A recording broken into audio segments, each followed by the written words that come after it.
Tumejiandaa vizuri na kama ambavyo mnaona tayari maandalizi mengi yamekamilika. Kilichobaki pekee ni kuhakikisha sasa tunaelekea Berkane ambapo tutaenda kucheza mchezo wetu tutakapofika saa 2 ya hapa Morocco. Sio, karibu na hapa mbele pale ipo kambi ya Berkane.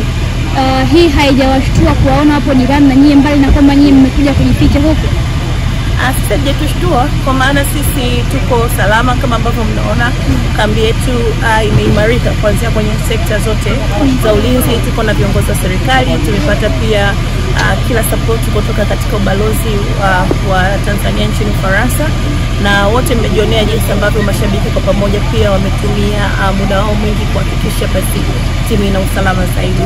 Morali ikoje kwa wachezaji wanachokizungumza kuelekea kwenye mchezo wao muhimu na mkubwa leo?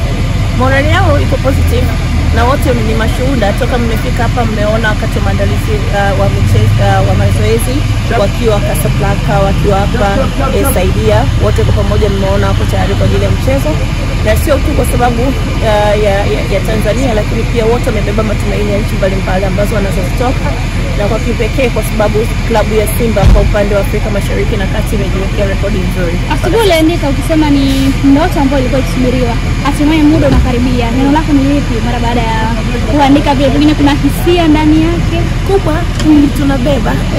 Shukrani sana. Asanteni sana.